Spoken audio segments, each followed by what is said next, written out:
साथीहरू आजको यस समयसम्म कोही पनि छैन होला जो बजारमा पाइने जङ्क फुड तथा अन्य तयारी फुड नखाएको। हामीहरू सबै स्ट्रिट फुड र जङ्क फुड खाएका नै हुन्छौँ। म तपाईँलाई एउटा कुरा भन्न चाहन्छु, दुनियाँमा सबै राम्रो वा नराम्रो जसले पनि बाध्यता वा जानी यसको शिकार भइरहेका हुन्छन्। यदि संसारमा मानिसहरू पैसा कमाउनको लागि यति तलसम्म झर्छन् कि उनीहरू अरूको मानिसको स्वास्थ्यसँग खेलवाड गर्छन्, जुन मानिसलाई हामी आँखा बन्द गरेर भरोसा गर्छौँ उनीहरू कतिको यस्तासम्म गर्छन्। आज हामी तपाईँहरूलाई यस्तै मानिसको उदाहरण देखाउनेछौँ। तर योभन्दा पहिले तपाईँहरू हाम्रो यस अब्जेक्टिभ थिङ्क युट्युब च्यानलमा नयाँ हुनुहुन्छ भने हाम्रो च्यानललाई सब्सक्राइब गर्नुहोस् र साथमै रहेको बेल आइकनलाई पनि हिट गर्नुहोस्, किनकि हामीहरूले तपाईँहरूको सामु यस्तै भिडियोहरू अपलोड गरिरहेका हुन्छौँ जुनले तपाईँको सामु चेतना फैलियोस्, जसले तपाईँलाई कुनै न कुनै नलेज मिलोस्। त्यस कारणले तपाईँहरू सधैँ हामीसँग जोडिरहनुहोला। यति भन्दै आजको विषयवस्तुतिर लागौँ। तरकारी मार्केटमा आउँछ, त्यसलाई कसरी नालाको पानीमा पखालिरहेका छन्। हरियाली तरकारी जो हामीले देखेर पनि सपनामा पनि त्यति सोच्न सक्दैनौँ कि यो यदि यस्तोसम्म गरिएको होला। दुनियाँमा धेरै मानिसहरू छन् जसले यस्ता हरकत गरिरहेका हुन्छन् र गरिरहनेछन्, जसमा हामी बिरामी पर्यौँ वा मरौँ। यिनीहरू जस्ता मानिस पैसाको लागि जुनसुकै हरकत पनि गर्ने गर्छन्।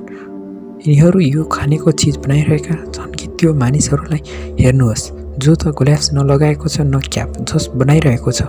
यति गरेर यिनीहरूको मन नभरेपछि यता हेर्नुहोस् त, जुन भाँडोमा यिनीहरूले पकाइरहेका छन् त्यसमा कसैले खाली खुट्टा वा कसैले चप्पल लाएर गएका छन्, जसकोले कति फोहोर बनाइरहेको होला।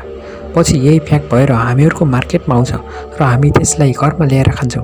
अब भिडियोमा तपाईँहरूलाई देखाउने छु उखुबाट बन्ने जुस। यस फ्याक्ट्रीको हेर्नुहोस् र ठाउँको हेर्नुहोस्। यिनीहरू पहिले त जुस निकाल्छन्, पछि त्यस जुसलाई कस्तो लाइन हुँदै कस्तो कन्टेनरमा हालेका छन्। तिनीहरू पाइपहरूको हालत हेर्नुहोस्, जुन भाँडोमा यिनीहरू जुसलाई राखेका छन् त्यो सफा नै छैन, जहाँ पनि झिङ्गा धुलो छ। यिनीहरू यसलाई यसरी बनाएपछि यसमा एउटा कस्तोसम्म गरेका छन्, कसरी थुकेको छ हेर्नुहोस् त। यही प्याक भएर बजारमा आउँछ, हामी यसलाई उपभोग गर्छौँ। प्राय जसो मानिसहरू बजारमा तरकारी किन्न जान्छन्। प्रत्येक नेपाली महिलालाई यो भिडियो देखाउन अनुरोध गर्छु। म तपाईँहरूसँग हात जोडेर अनुरोध गर्न चाहन्छु, किनकि महिलाहरू प्राय जसो बजारमा तरकारी किन्न जानुपर्ने हुन्छ। जुन तरकारीको हामी बजारमा देख्छौँ ती तर हरियाली हुन्छन्। हेर्नुहोस्, यस साहेबले तरकारीमा केमिकल कसरी हालिरहेको छ, कसरी पेन्ट गरिरहेका छन्, किनकि यिनीहरूले सोच्छन् कि मानिसहरू हरियाली तरकारी देखेर किन्न मन पराउँछन्, किन्ने कसरी पेन्ट गर्छन् ताकि आकर्षक बनाउने निम्ति। यसले पेटमा गयो भने कस्तो हानिकारक गर्ला तपाईँहरू हामी सबैलाई थाहा छ। साथीहरू, आजको भिडियो यति नै।